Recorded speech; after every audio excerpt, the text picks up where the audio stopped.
Welcome. I am Ruth Quaid. I am with the City of Greeley Water Conservation Program, and I have with me tonight Margarita. Margarita, you want to introduce yourself? Hi, yeah, Margarita Padilla-Pizarro. I'm also with the Water Conservation team. So we are here to talk to you. Well, mostly I'm going to talk to you, but Margarita's going to help me out tonight, monitor the chat. So we are going to stop 2 times and answer questions, and then we'll have time at the end. And I'm going to try to get through all of this in an hour, but it may not happen that way with questions. So we'll see how it goes. But tonight we're talking about the Life After Lawn program, which is our cute little name for our turf transformation and program. And so it is to remove turf and then replace it with water-wise landscaping. So tonight I want to just talk to you a little bit about what I'm going to cover tonight. So I'm going to talk about the details to participate, both for the homeowner and for the commercial projects, and kind of the rules and requirements.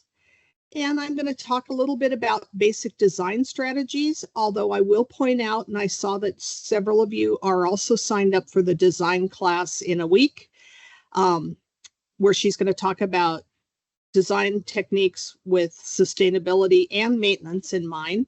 So I'm going to just briefly touch on that. I have a couple ways, or more than a couple, 4 different ways to remove the turf in your yard. And I have some pros and cons of each of those methods so you can figure out what's going to work best for you. And then I also have some tips at the end on how to save some money while you're doing your project. Okay, so Life After Lawn is a turf replacement program. So we cannot let people just take out the turf and then rock the area or even mulch the area.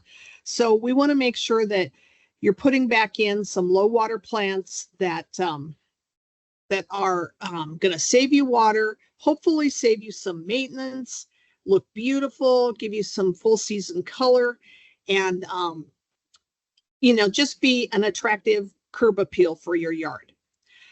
So you've heard the term xeriscape. You've heard the term probably water-wise. Colorado scaping is getting popular too to be used. So all of those terms basically mean the same thing. And it's the use of climate adapted plants and native plants, and then also the processes to create a water-wise garden that looks good and mirrors Colorado's landscape. So these are the original 7 principles for xeriscape, and they still apply. It's really important to start at the beginning with the planning and design. That is going to be the first step, and that is going to help you get through the rest of the steps. It's really fun to go to the nursery and pick out plants and start plopping them in your yard, but you really need to have that design in place first. If you need soil amendment, you can do it at that point. Once you start working on it and you have your design done, you can reduce your turf. You don't have to get rid of all of it, so you can reduce it down to a more manageable size. And then using efficient irrigation, choosing the right plants. I'm going to tell you some of the ways you can figure out what are those right plants. Using mulch, and a couple different kinds of mulch, and then also proper maintenance. So for the homeowners, the rebate is $1 a square foot. A lot of folks call and ask if it's a grant. It's not a grant, it's $1 a square foot, and it's a rebate that you get at the end of your project.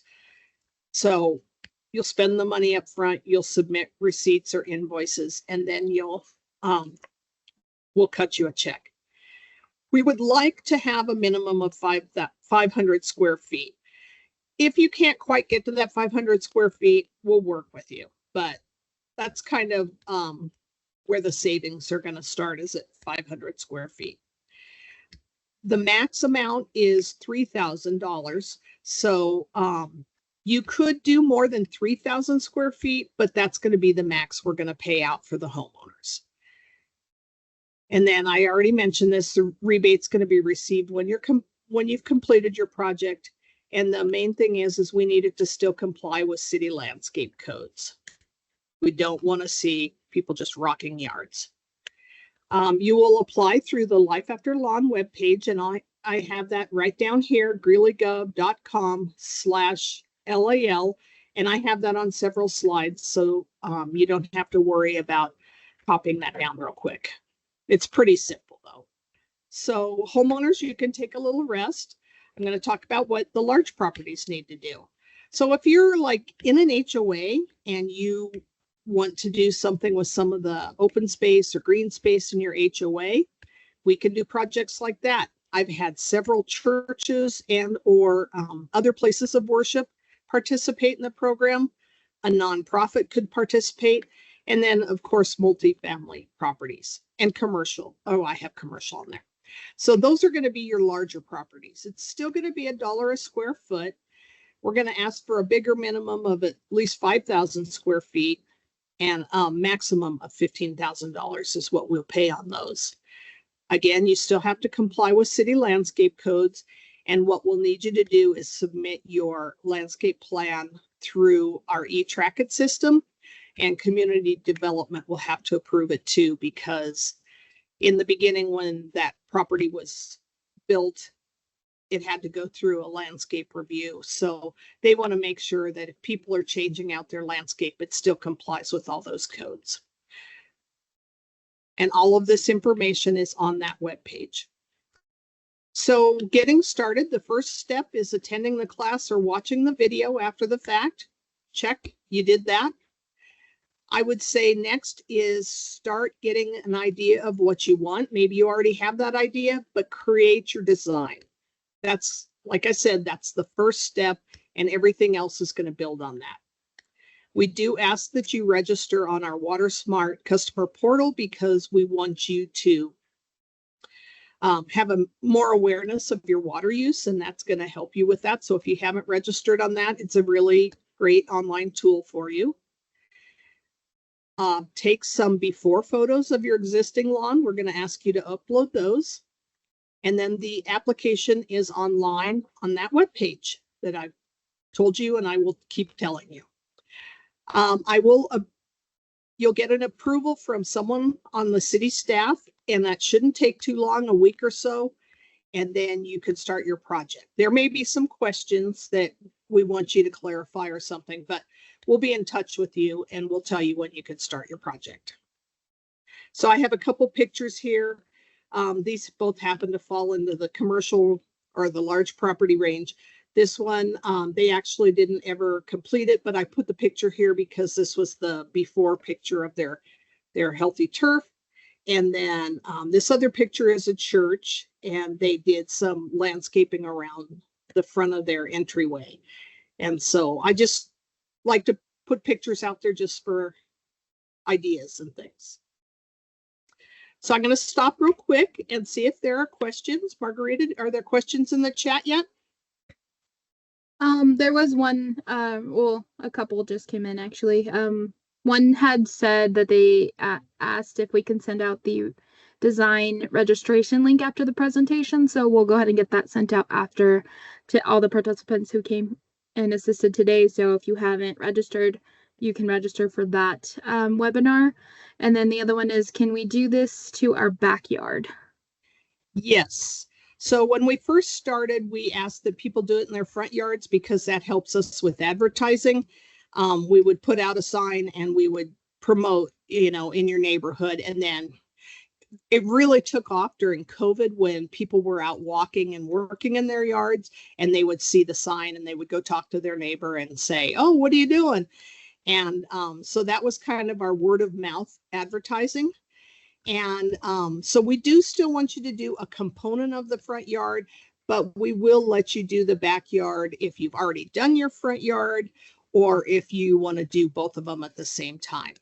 So that answer, long answer to a quick question, yes.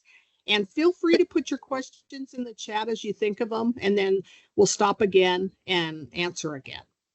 Yeah, and then another question that came in is, what have you found to be the percentage of your rebate amount compared to the total cost? I actually have a slide on that later, and it really depends on what you do.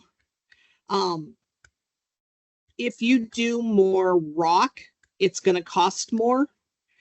If you do the straight conversion from bluegrass to native grass, it's going to cost much less. But I have a slide on that later on if you can hang on, and I'll kind of talk through some of that for you.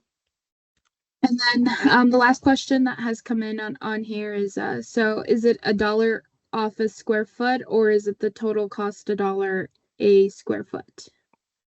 So if you take out 2,000 square feet and you replace it with water-wise landscaping, whether it's native grass or planting beds like in this picture, you're going to get $2,000. It may cost you more than that, but that's what you would get your check for. So it's $1 per square foot of what you take out of the grass, up to $3,000. So design, where do you start? I like to start with a plot plan. You may have that from, if it's a fairly new house and you have access to it, you may have that in all your deed paperwork. They may have a little sketch. If they don't, you can do a pretty simple one on our webpage, which is the city webpage is greeleygov.com/ no, the main web page is just greeleygov.com. Sorry. And then on the first page, you're going to see this little menu up here. And this one, I doubt you can read it, but it says maps. I put a little arrow by it. So click on maps, and then that'll take you to this next page. And property facts is the button you want to click on that. It's going to pull up a map of the city. You could type in your address in the top left corner, and it'll pull up a map of your property. And that is a really good place to start if you don't have, access to a plot plan already. You can do the same thing in Google Maps. The nice thing about both of those is you can go in there and measure, and you can measure length, and you can measure area. And that will give you a better idea of, a lot of people can't even visualize how much is 1,000 square feet or how much is 2,000 square feet. So that'll give you a pretty good idea of maybe where you want to take the grass out and how much it is in square footage. The other thing you could do in both of those is when you pull it up, it's just going to be a kind of a beige box on the property. It'll show the property lines, and it'll show the beige box, which is your house. You can go to the layers tab or the layers on the map and click on aerial, and you'll get an aerial, and that will help you with where are the trees on my property, where are the sidewalks, where's the driveway, which of course but this will also give you a way to measure some of that. And so that's a good way. If I like to go back and forth between the two, but the aerial really helps, put in those things that are already existing. So start there. I recommend that you draw it to scale. So to scale would be 1 inch equals 10 feet or 1 inch equals 20 feet. I wouldn't go too much bigger than that unless it's a commercial property, because it just gets kind of hard to put in the details. Like I said, make sure you try the aerial and draw in your existing trees and shrubs, mailboxes, sidewalks. And what I recommend is putting that on like a regular piece of paper, but then also get some tracing paper that you could put over the top and try out your different little sketches on the tracing paper. So you still have your map underneath that you can use, but you can try some different scenarios and sketch different things. Another thing I recommend that you do when you're looking at that aerial, you may see where there's been some foot traffic in the existing grass. Those would be natural pathways. Maybe it's from the driveway to the back gate, or maybe you live on a corner and it's across the front of your property where the letter carrier cuts across your property to go to the next block. Things like that. Find those natural pathways and mark those, because those might be where you want to put a more permanent pathway. I would also make a list of what you want and what you need and what you like. I recommend driving around your neighborhood or walking around your neighborhood and seeing what other folks do. Oh, I really like this. No, I don't really like that. Or I like these plants. Maybe next time they're out, I'll ask them what this plant is. And that gives you an idea and helps you kind of figure out what you want and you like and you need. Most of the time, you're not going to be able to do everything you need, but you know, if you get, or everything you like, but if you can get your needs in there, that's pretty good. I already mentioned that we want some before pictures of the grass, but take photos for you too, so that you can see, you know, kind of visualize. You can even sketch out the front of your house and draw it in 3D if that is something that appeals to you.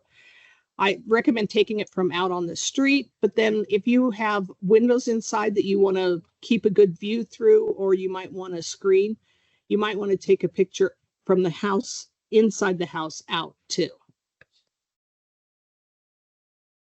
I know that sounds like a lot and may sound a little bit complicated, but just think about if you spend the time on this first step, you're going to have a much better product in the end. So over to the right, I have put a couple of pictures of some plans. The first one is an HOA where they wanted to just do some native turf. So you could see this gray kind of C-shaped box up here. That is where this happened to be a pretty good slope on the back side of this property. And they killed the existing grass and put in native grass. That did two things for them. Of course, it's going to save money in water, but because it was a pretty significant slope and it was kind of dangerous to be mowing, they were able to cut off some of their maintenance costs in mowing on that as well. And it's a slope. They don't have kids out there playing on it. They don't have dogs out there running on it. So it didn't need to be in bluegrass.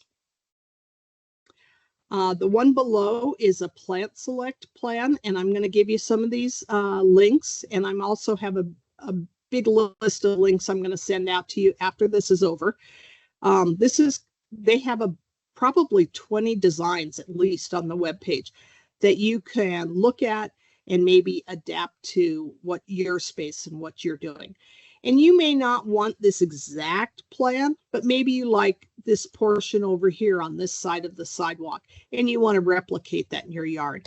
I say steal what you can off of these plans. That's what they were made for. They're here to help you, and it's a really great resource. So it doesn't have to be, you know, super detailed, but this is a good kind of middle ground where it's clear what you want to do. The plants, you've got your plant list, and that doesn't mean you might not have to substitute some plants, but at least it's going to help you with the roadmap in the next part when you get to start installing. So Plants for Greeley is a website that we have where it's a really good resource. It's got a ton of plants on it, probably 1,500 plants, trees, shrubs, perennials. There's even a few annuals on there. And you can go in there and look at them and see what plants you like. You can even create a shopping list. If you click on them and say, add this to my list, and then you can print that out and have it when you go to start doing some of this planning. As I mentioned before, complying with city codes, we need to have 50% live plant coverage. So that means trees, shrubs, perennials, things that are there 365 days a year. You could include bulbs, you could include some annuals, you can even work in some veggies, but we do want to make sure that at least 50% are things that are going to be there all the time, whereas annuals and veggies aren't going to be there, you know, probably October to March. On the plantsforgreeley.com, also we have the height and width of the plants, and that's going to help you calculate what that 50% live coverage is, because it's at maturity.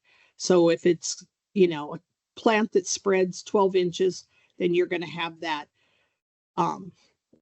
12 by 1244 square foot or square inch coverage.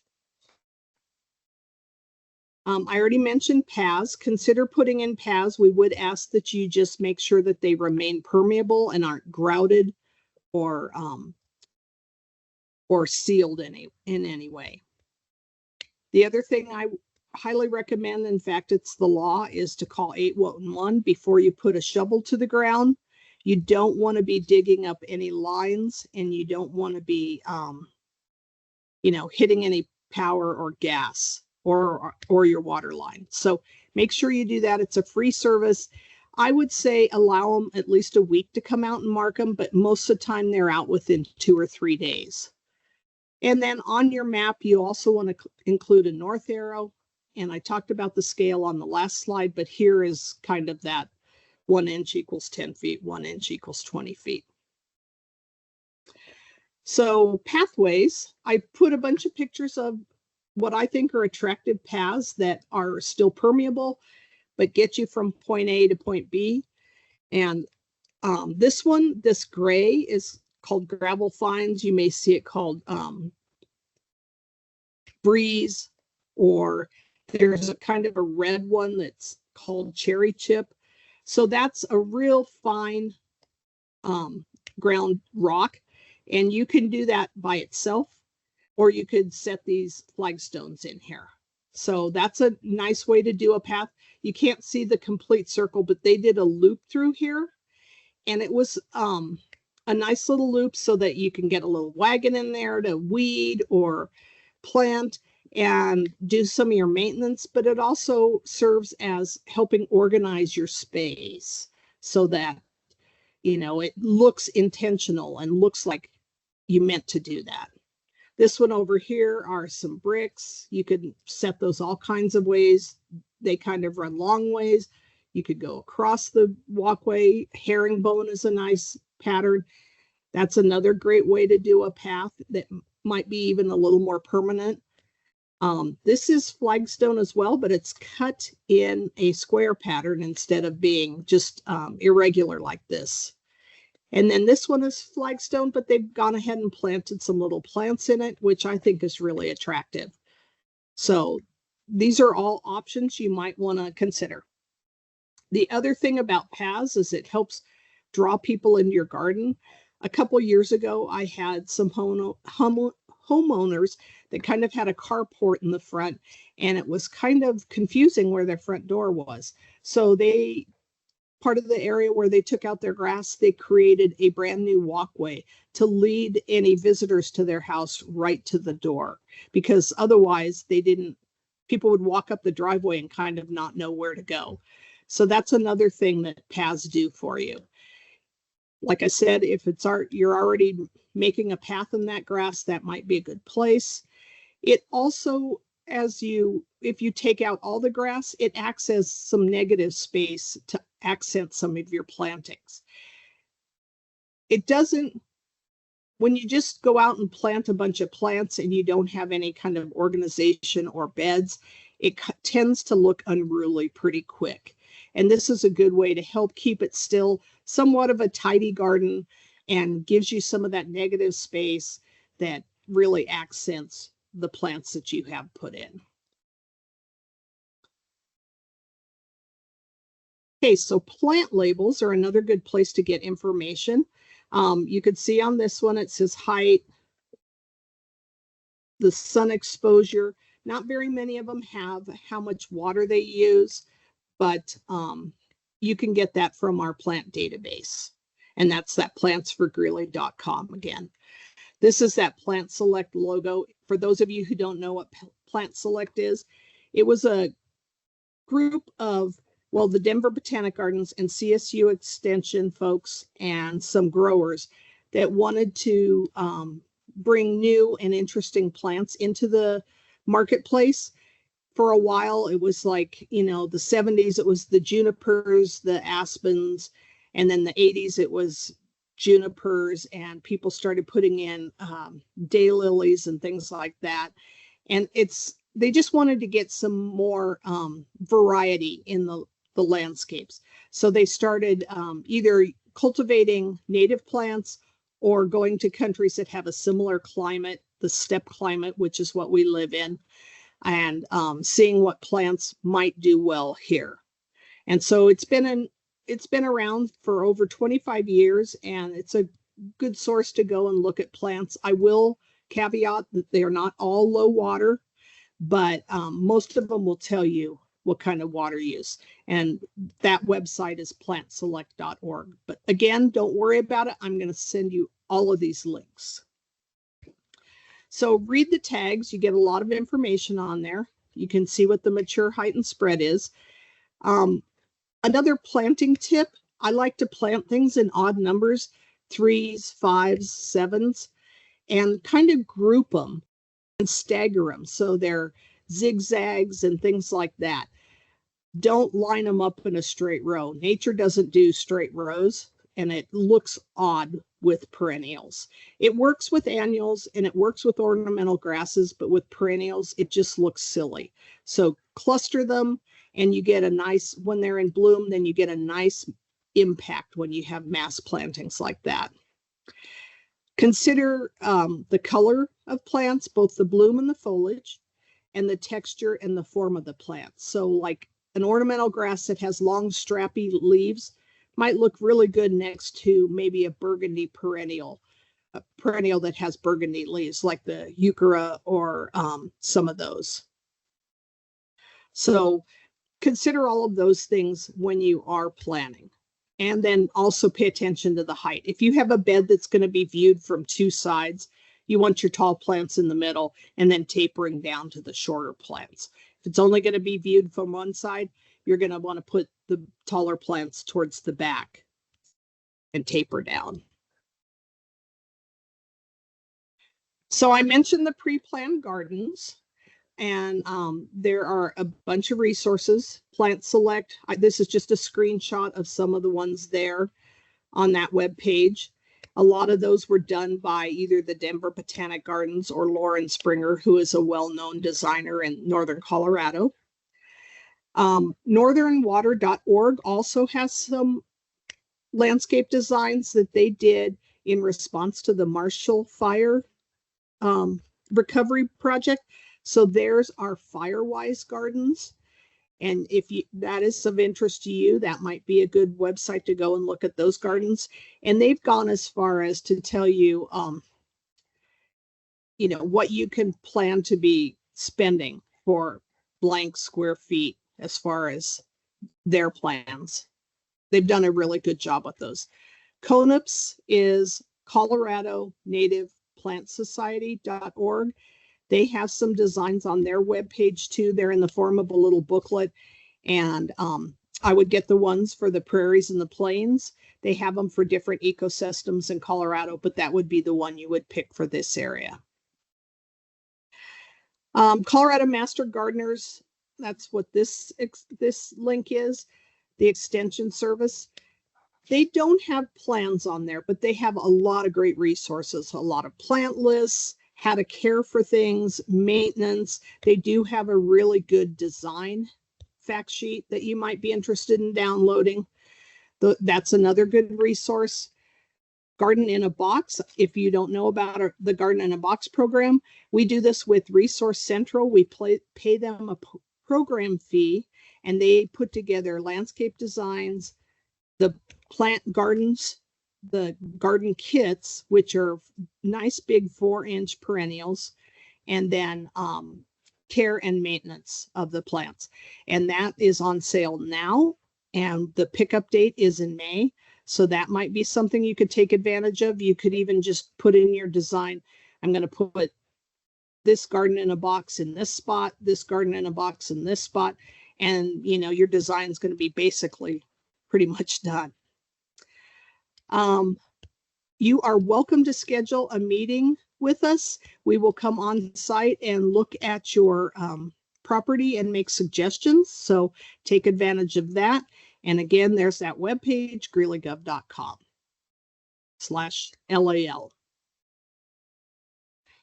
Okay, another thing I want you to keep in mind when you're designing, if you live on a corner or you have a driveway, you need to be aware of the safety triangle. So this driveway here, you want to make sure that your plants aren't taller than 30 inches there, because you might not be able to get out of your driveway without seeing an oncoming car. Corners, same things. We've all gotten to a corner and you've had to pull halfway into the intersection to even see if a car's coming down the road. That's not a safe situation. We'd like to avoid that. And our community development is gonna probably want to look at anything you do in the right of way for that reason. So we have in our code 24 to 30 inches tall, but if you want to be safe, I would try and keep it at this 24 inches, just so you could see over the plants. And then the canopies on trees need to be up too, so that those aren't blocking. Some of the things you may need a permit for, and I'm just mentioning these. I'm not saying you need to put these in your garden. I just want you to know so you don't get in trouble. Planting in the right of way, they're probably going to want to know what plants you've got. If you're doing any concrete work, which will not go towards the rebate, but if you're doing it, widening a sidewalk or redoing a sidewalk, whatever, they're going to want you to get a permit for that, and any kinds of fences. I think they want permits for. Okay, I'm going to stop. I saw a bunch of questions go in, so I'm going to stop and do some questions. Yes. So let me bring those up on my end. One of the first questions is, do you have resources for plants, rock, and installations? So plants, I gave you a lot of resources for plants, plantsforgreeley.com, plantselect.org. The extensions, they have thousands of, well, hundreds of fact sheets, maybe 1,000. And they have plant lists for natives, perennials, ground covers, trees, shrubs. So I'm going to send you, like I said, a bunch of links, and then those would be the resources. For rocks, we have a couple places here in town. Well, Greeley and Evans.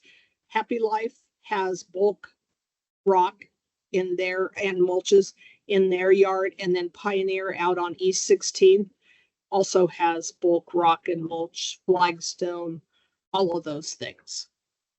Did I answer all the questions? The last one was the installation. Oh, I can't unfortunately recommend contractors for installation, but talk to your neighbors, get references. Yeah. Perfect. And then, so then the next question is, on the maps, does it show easements on our property? Oh, so not really. But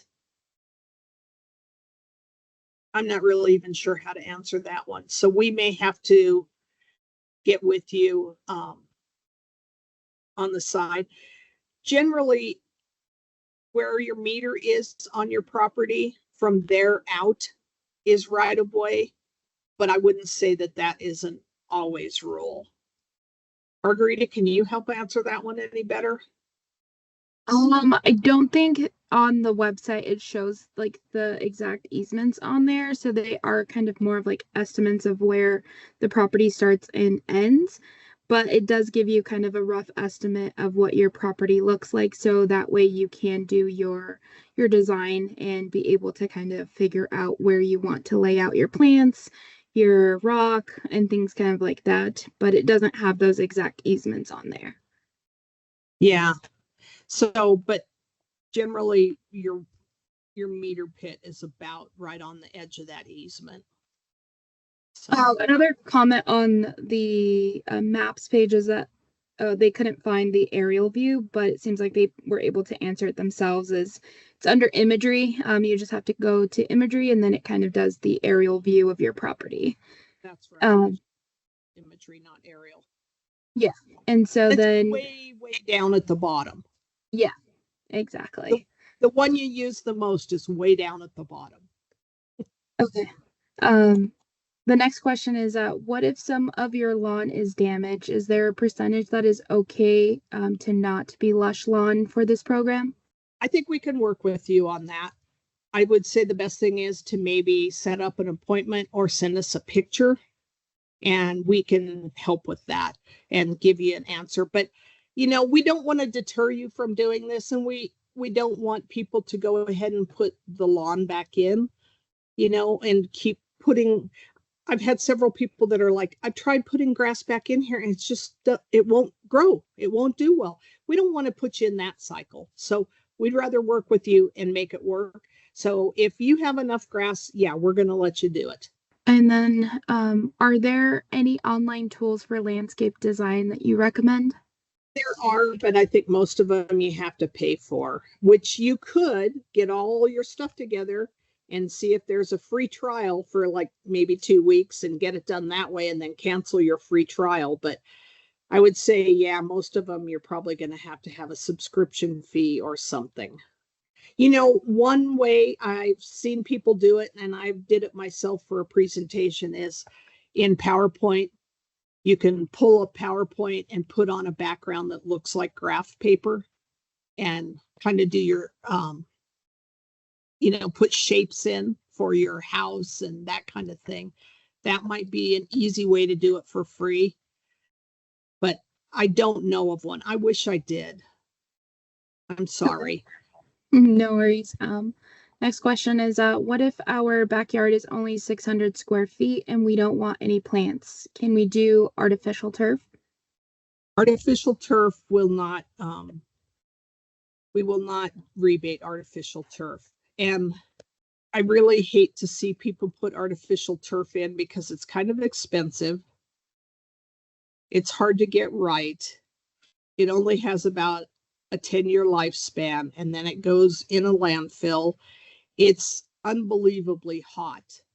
If the sun is shining on it, it's like hotter than rock. So especially if you have kids or dogs, I wouldn't recommend it. Some of the football fields that are artificial turf, they still had to install irrigation systems to cool it off. So I would try to work with you and have you do something other than that. But the short answer is no, it's not part of the rebate. And then, do we have to have 50% live plants that are always in season? No, because, in winter, it's not going to be. So it just needs to be, we just need to know that there's a plant there that maybe dies back to the ground, but is going to come back up the next year. The next question, it's kind of a two-parter, is will a permeable dry creek for drainage away from the house qualify? And if Absolutely. so, okay. And then is there a permit that's needed for the dry creek? No. And I'm going to give you some resources for rain gardens, which would work for that too. Okay. I helped a couple do that couple years ago, and it just so happened while I was consulting with them or right after, there was a huge deluge and their front yard was basically flooded, and it pushed the mulch out of their beds to the edges. So we knew exactly the space that the water took up when it came off of, it was coming off a Boomerang golf course. And we got out some spray paint and painted, and I said, this is exactly where your dry creek needs to go. And they've been so happy. It's just moves that water off of their property. Next question. There were some comments about some water bill increases, and so will like Life After Lawn show kind of some water savings and reflect on their water bill?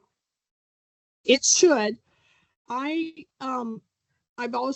had this little recipe for people for a while. If they want to cut their water usage outside in about half, to do keep a third of their turf, but then do a third of moderate plantings, and then do a third of low or very low plantings, or dry creek bed pathways, that kind of thing. So do a third, and that's going to cut your bill in about half. Okay, perfect.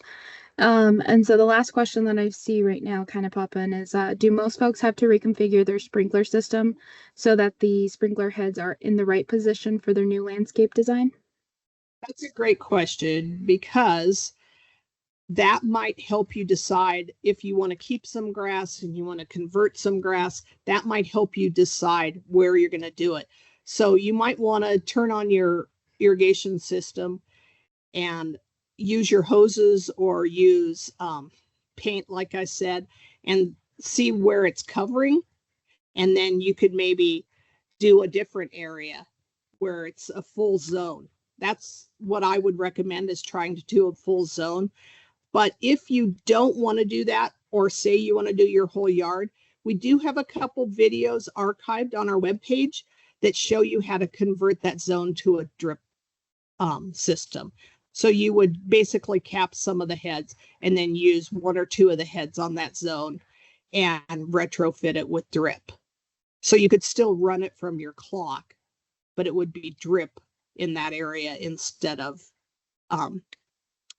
spraying, above ground spraying. So I would go back to the landscape, or to the landscape lecture page, and watch one of those irrigation videos. So next up, I'm going to talk about different ways to remove your turf. Most people think about using a sod cutter. So these are the 4 ways I'm going to go over up here. Using a sod cutter, using glyphosate or a chemical like that, a broad spectrum chemical like that, smothering, and solarizing. So all of these methods, I know it sounds counterintuitive, but will require you to water your lawn. And if you're going to spray glyphosate, it has to be green and growing. Otherwise, it's not going to take in the chemical to kill it. So just keep that in mind, that you will have to put a little water on it beforehand. So layering is a really good way if you want to keep all of your organics in place on the site. So what you basically do is you would smother your lawn by putting, so over in this picture, there's soil and then there's your turf grass. So you would cover your grass with compost or soil, depending on how rich you want to get your soil. And then you could put a layer of cardboard over the top of that. And each of these layers, you're also going to want to water in. The cardboard, if you don't water it and the wind comes up, it's just going to blow. So this would be cardboard that doesn't have tape, doesn't have that waxy coating. It's just basically paper cardboard. And then you're going to want to water it down. The other thing you could do if you don't have boxes and can't do cardboard is to go and buy that contractor paper at the big box stores. It's on a 3-foot roll. It's relatively inexpensive, and you can roll that out. That is going to blow in the wind more than cardboard is. So you might want to have some landscape fabric pins to kind of tack it down while you're doing your project. And then after you get that cardboard or paper down and water it in, then you throw some more compost on top of it. If you are going to do the project pretty quick, like in one season, you could just stop at the compost on the top. If you were going to do this, say in the fall for a project next year, then you might want to throw some mulch over the top of that too. And that's really just, it's going to smother that grass. It's going to break down. It's going to encourage all of those good organisms, microorganisms and macroorganisms in the soil to come up there, digest that grass, and then you have a clean palette. The one thing I do mention is you're building up the soil. So if you have a curb area, like by your driveway or your sidewalks, you might want to cut down below that area and actually remove that sod so that you don't have this all spilling over from your yard area onto your paved areas. So that's a really good way to do it. It does take time. It could take a month or 2 months to actually smother that grass, but it is a really effective method. And if you have compost on site or you have mulch chips, it can be relatively inexpensive too. So the glyphosate method would be, I mentioned that you wanted to have healthy green grass because that's going to take in the chemical. It's not going to work on dormant grass at all. Hopefully you can get it done in one application or two, but sometimes it may take up to 3 applications to really kill it. This is a really good method for like large properties. The HOAs that are doing 30,000 square feet or 20,000 square feet, this might be the most cost-effective method for that. It does have a little bit of a negative. You know, in an HOA, you might get some pushback from residents because it does have somewhat of a negative perception. I also would caution anyone who's doing this, if you're not paying someone to come in and do it, is to wear your personal protection equipment, your PPE. So that means long pants, long sleeves, chemical resistant gloves, safety glasses, hat, maybe, and even a mask, just to protect yourself while you're doing it. It is a chemical. I also recommend applying it early in the day and on a calm day. You don't want to be applying these chemicals when the temperature is over 80 degrees because the chemicals volatilize and they drift. You can see in this picture that there's a mist there, and you want to avoid that. I would also recommend that this guy should have his wand down closer to the ground.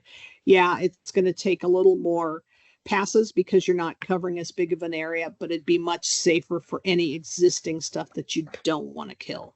A sod cutter is probably the thing people think of most. It's a lot of work. It's hard work.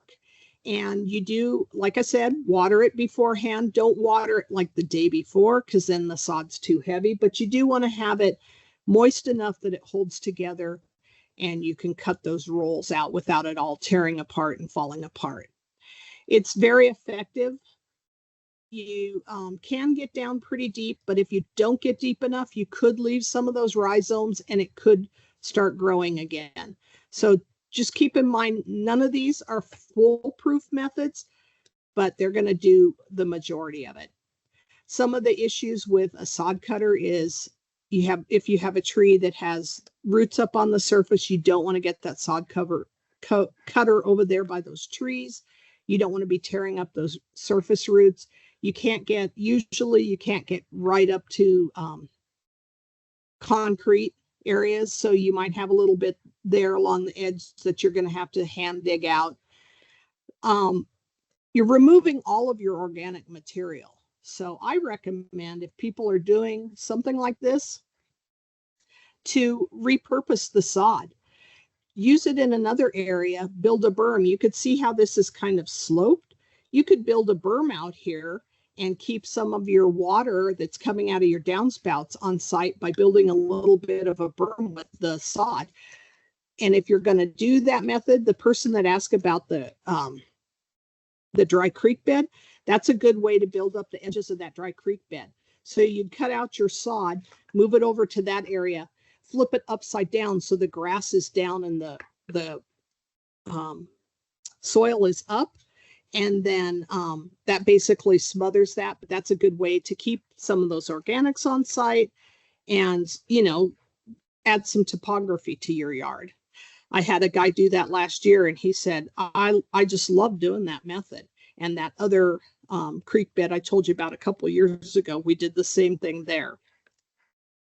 I say we, but they did it. So this is my fourth method, solarizing. This basically creates a little mini greenhouse and it cooks the grass.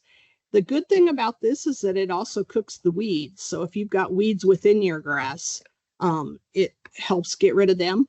And it can also get rid of some soil-borne pathogens. So this is kind of an easy method that's not too expensive and easy on the back as well. It's relatively cheap. You can go buy in the painter's aisle, the plastic in the rolls, and I would get at least a 2 or a 3 mil, so it's a little bit heavier. You don't want it to start tearing apart in the wind or blown away.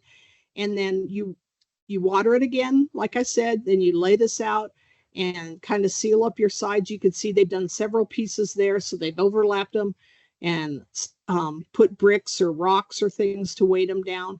I think even those sides, if you have edging or hoses or boards, that even is better to weight it down and also helps keep that moisture in and really gets that greenhouse effect going. This is relatively cheap, like I said, and you don't have to do the whole yard at once. You could do it in sections and move the plastic around. But I do like to mention that, eventually that plastic's going to end up in a landfill. So I just try to give you all your options and you pick the one that you think is the least environmentally offensive. But this is a really good one if have some time and you don't want to, you can't do the heavy backbreaking work and you don't want a chemical. I do recommend that you not leave it on too long because you don't want to kill the beneficial organisms in the soil. So I would say 2-3 weeks the most. So let's talk about mulches. So different things you can use for mulch are the organic, which is wood chips, gorilla hair, shredded red cedar, shredded redwood, also called gorilla hair. That's kind of a finer, it's shredded and it kind of mats together a little bit and stays in place a little bit better than like bark or, the recycled wood chips. I like it. It's more expensive, but it does stay in place and just gives it a nice look. This is another type of mulch like gravel you could use. I would use for plants that are more on the moderate hydrozone range or not necessarily native, I would use the organic mulch for those. The things that are very xeric or very native, I would use more of a rock combination mulch because this might be too rich for them. Succulents, ice plants, things like that are just going to rot in mulch and they're going to want more of a pea gravel or a smaller rock. I wouldn't do these big rocks with the ice plants and succulents, but the smaller rock. I think this is a nice example of how to meld rock and mulch together. They put this little border here along the sidewalk to keep that mulch from going into the sidewalk and then eventually into the street. That's a really good example of how to do that, add some interest in the garden. I do want to talk a little bit about landscape fabric. We don't want to see any landscape fabric in your planting beds. It's really not recommended anymore. It doesn't do what we've been told for about 20 years what it does. It's not allowing that air and gas exchange, and this is the problem with it. It looks good for a few years, and then pretty soon it starts coming apart, ripping, tearing. It's a tripping hazard and looks unsightly. So if you have some of those gravel walkways or unplanted areas that are kind of negative space in your garden, you could put it in those, but not in the planting beds. It just is an unnecessary expense in those areas. And it's just a pain to have to move the mulch, cut through that, try to get your perennials in. And that is one of the questions on the application that I ask. So keep in mind where you can use landscape fabric and where you can't. So some of the questions I have, do I have to remove all of the grass? I get that all the time. No, you absolutely do not have to remove all of the grass. This is a good example of a homeowner that wanted to keep some grass, but made these nice big wide beds, put a pathway here, put a pathway to their back gate. Now they did add some concrete next to their driveway so that they had a nice landing space, which you could easily do with flagstone or pavers as well.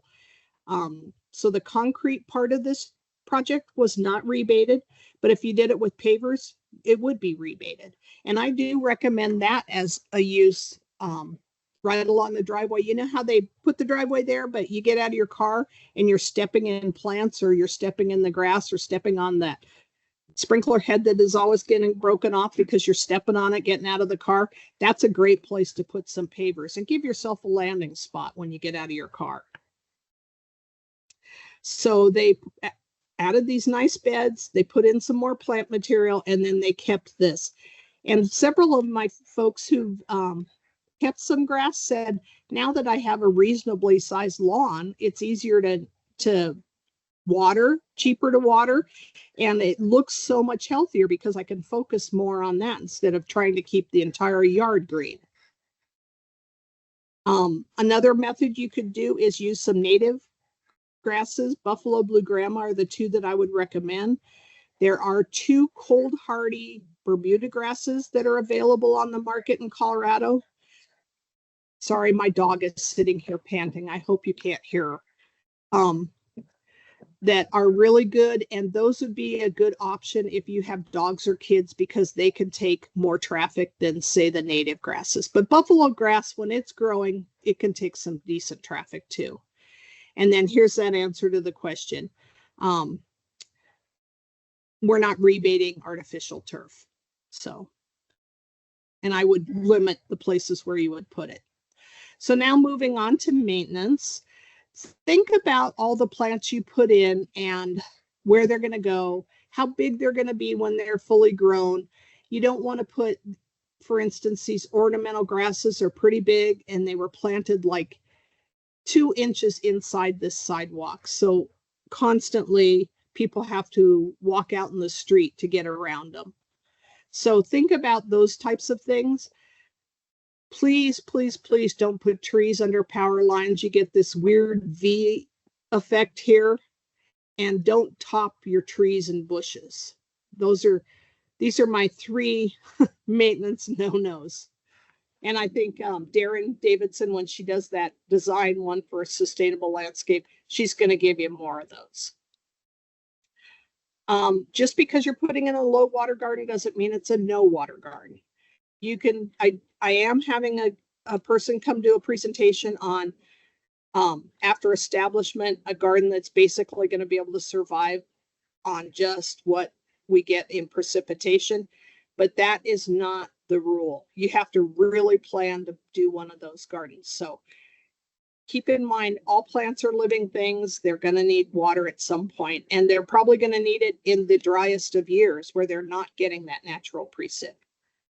Weeding is really important, to stay on top of the weeding so that it doesn't get to be a big problem. Like I said, pruning, so you don't have these kinds of issues with your trees and shrubs. You know, with the organic mulch, yes, you're going to have to replace it probably every 3 to 5 years. But, you know, you could top dress and it's not going to be as expensive as it was the first time when you just have to top dress. And no matter what a great garden you are, you're going to kill something.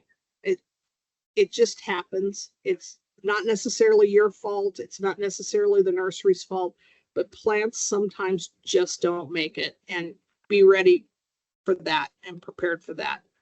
And the other maintenance tip is irrigation, especially with drip. Go out and check on it every once in a while. Run it and make sure that that emitter is not clogged, because you're not going to know that plant is dead until it's shriveled up. I recommend getting those little moisture meters that you can get for houseplants. I love using that outside just as much as I do inside. And you can just push that into the ground around your root ball and see how wet it is. If you keep your mulch pulled back from your plants, that makes it easier to see that grass or that dry soil too. If you grab a handful of it and it's dry and dusty, it's time to water. Like I said, you will not know that plant is not getting the water from that emitter until it's probably past the point of return. So now somebody had the question about what it's going to cost. Native grass, I have found to be the cheapest turf conversion. So this is that, you remember in the beginning when I showed you that C-shaped area on the hill? And I know that hill doesn't look that steep, but there are parts of it that are much steeper. That's the area they decided to convert. So this is like right after they planted it, they hydroseeded it and then let it go. And it was starting to show coverage within a week. And that's the blue grama grass popping up. The buffalo grass will come in a little bit later. But if you get that quick coverage with the blue grama grass, the buffalo will come. And you could see this was later on in the summer. You do want to seed this when it's hot. So June, July, and August is the optimal time to be seeding this. And you could see down here, this was July or August, I don't remember exactly, but you could barely tell the difference between the bluegrass and the native grass. And they did a really good job. And in this case, they did change heads, because if they were watering 360 here, they changed them so it was 180 towards the bluegrass, 180 towards the native grass. Because what will happen if you leave it as a 360, you're going to eventually be overwatering one, underwatering the other. So that was a pretty cheap conversion, relatively speaking. They did 30,000 square feet and they got it done for right around that amount. So I've seen it even cheaper than $1 a square foot. If you're doing planting beds, it's going to be in the $2 to $6 range per square foot. And like I said before, it's really going to depend on what you do. It's going to depend on how much you do yourself, how much you might contract out, how much rock you do. Rock is going to be more expensive if you're doing retaining walls and doing a patio, which a patio is allowed if you want to do a little patio. It just needs to remain permeable. So those are the things that are going to add to your cost. Getting someone else to help you contractor wise and putting in lots of hardscape. If you do a lot of even more hardscape, it could be more than $6 a square foot, but that's just going to be a rough guide for you. That's just what I'm seeing coming in on some of the projects. So I do have some ways for you to use coupons or to save money using coupons. The Val Pack comes out. There's a whole magazine that comes out in Greeley. I don't know if everybody gets it, but it's almost all coupons. Use those. Buy smaller plants. If you can get away with a 2-inch plant and you're patient enough to let it grow, that's a good way to save money, because the smaller plant's going to be less than a gallon. And here's the other bonus of buying a smaller plant. Smaller hole. You have to dig a smaller hole, so you don't have to get out necessarily the shovel. You may be able to plant it with a hand trowel. The garden in a box is a very cost-effective way to get your design, get your plants, and get some educational materials with it too. So you can do that. And on the Garden in a Box website, it's resourcecentral.org, and you get a $25 discount being a Greeley water customer. So whatever the price is, you can deduct $25 off of that. And then it also tells you how many square feet it will cover, that particular garden. They're different prices. So some are 127, some are 189. It depends on how big they are.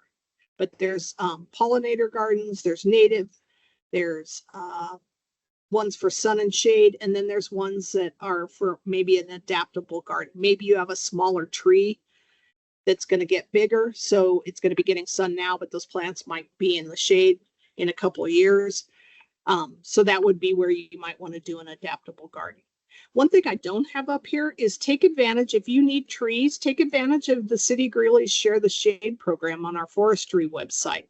That's a great way to get a very low cost tree.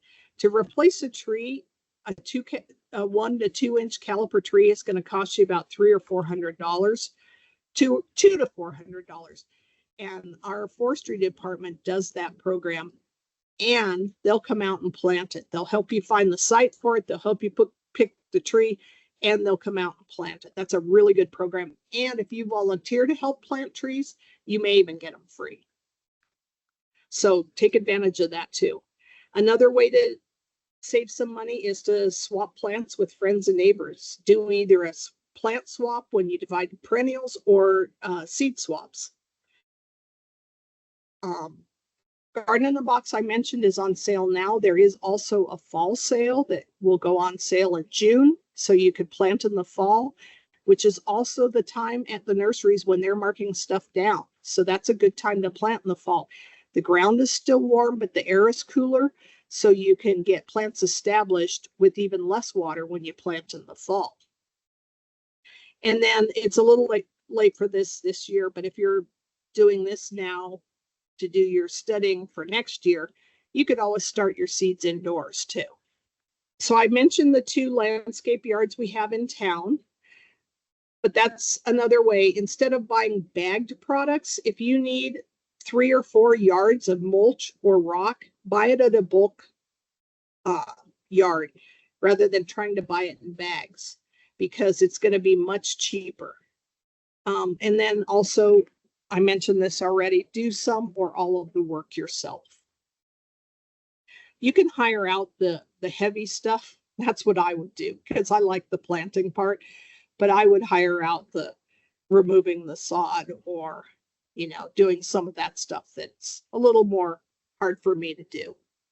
There are some questions in the chat, so I'll just start with that first one that came in, is if you can provide some more information on our rebate program for switching over to an efficient sprinkler system or heads.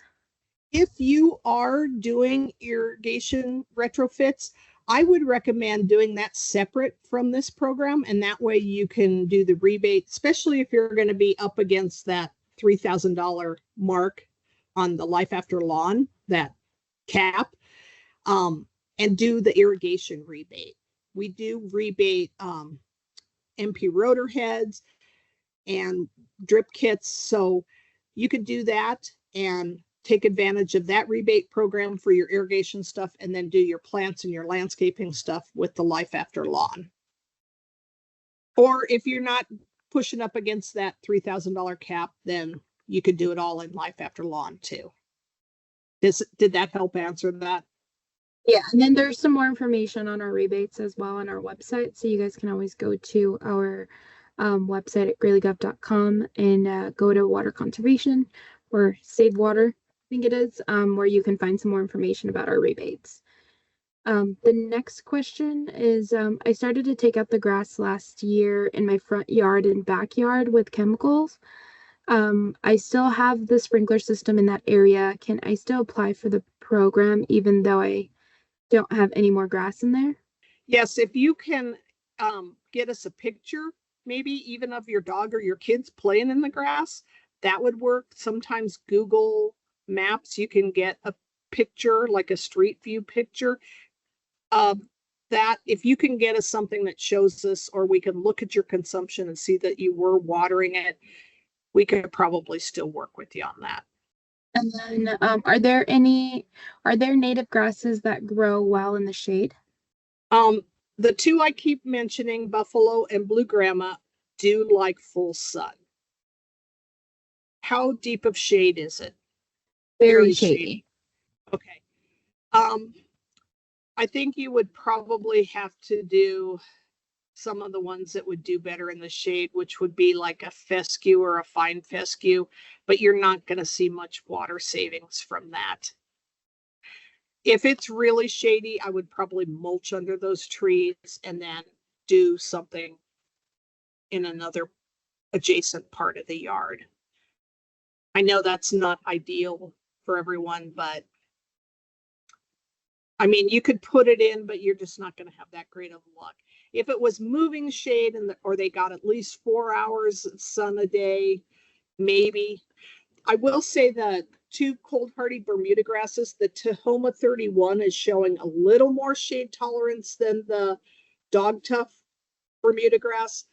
But I mean, it's not going to, like this picture here, you could see that's pretty deep shade. It's not going to grow in that. Thanks, Ruth. And then a couple more questions came in, but how tall does native grass grow in comparison to bluegrass?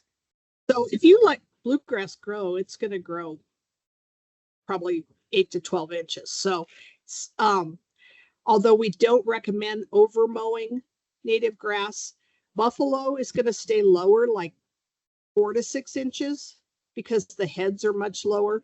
Blue grama grass is going to be probably 8 to 12. And then when it puts on a seed head, it's going to be maybe a little taller than 12. So, and buffalo can take a little more mowing than blue grama grass. Blue grama grass is a bunching grass, so it doesn't have rhizomes like bluegrass or like buffalo. So it's going to be sparse. And if you over mow it, you expose the soil to the sun, and then that's when you start getting weeds. So we really don't recommend that you mow blue grama grass more than a couple times a year. Buffalo grass you could probably do, and it stays fairly low, so you don't have to mow it at all, but you could probably get away with mowing that maybe once a month. But another comment is, what's your contact information to set up a meeting? Let me go to this last page because it has both of our emails on it. And also on the web page, you can go on and we have it set up so it says request a site visit, and you click on it and it goes to calendar, and it'll make recommendations based on looking at our calendars. So you could either email or do it through that system. But here's both of our emails, pretty simple emails. Everyone in the Greeley is first name, in the Greeley system is first name dot last name and then greeleygov.com. And another question is, do you have any data or statistics about how many people do the project themselves versus hiring a contractor? I would say most people do it themselves. Probably, I would say 3/4 of the people do it themselves, of the homeowners, and maybe a quarter hire it out. And then with the larger commercial properties, I would say most of those, they get a contractor to do some or all of it. Like that hill that I showed you, there were 2 very involved HOA members that did all the irrigation retrofit themselves, did all the weeding themselves, but they did hire someone to do the spraying to kill the bluegrass, and they hired someone to do the hydro seeding. A couple more questions have come in. Is if I want to take out a poorly planned flower bed and replace it with pavers, would that count under the rebate? If that's all you're doing, possibly not. But if you're doing some other stuff, we might be able to include it. Those are the kinds of situations we really need to come and look at, I think, and make some recommendations. Okay. But you might welcome that too. It says, do you have some of your very favorite conversations? I don't know if they meant conversations or that you might point me into. Oh, conversion, sorry. Oh, conversions. Yes. Oh, at homes? Yes. Sure. The one that pops off the top of my head that I send everybody to is the Congregational Church just west of the hospital. They did a huge project. They did it over 3 years. So it was a 3-phased project. And they did a combination. The reason why it's so great is they did a combination of hardscape, planting beds, native grass, and pathways. So you can go there, and they are very open to you just walking through there. In fact, they did a lot of the landscaping across from the hospital so that if people had someone in crisis and intensive care or in the emergency room, they could come over and kind of have a meditation garden or a prayer garden on that side of their church. And they did that specifically for the community. So they welcome people walking through there and checking out what they've done. I'd say that's a really good one. Although it's kind of a bigger site, you could certainly use a lot of the things they've done in your home or on your commercial site. And they did use that technique that I mentioned with the, or maybe I didn't mention it, the squeegee with the, where you can basically after year 3 do minimal watering. And do you have any residential ones that you prefer? I do. I could send some out, but I'm just always kind of cautious about that because I feel weird giving people's addresses out. But if you contacted me, I could get some in your neighborhood that you could maybe just walk by and look at. I think that might be a better way to handle that than just giving out a bunch of people's addresses. So I'm sorry. I just want to be conscientious of people's privacy. Although gardeners really love to share their gardens, so. Right, and I know we are looking to get some lawn signs, so you'll probably see those with like some conversions as well. So you may be wanting to kind of drive around if once we do get those lawn signs, so you can kind of see like, oh, that is a life after lawn property as well. Thank you for being here. I appreciate it. Thank you guys for making the time to join us.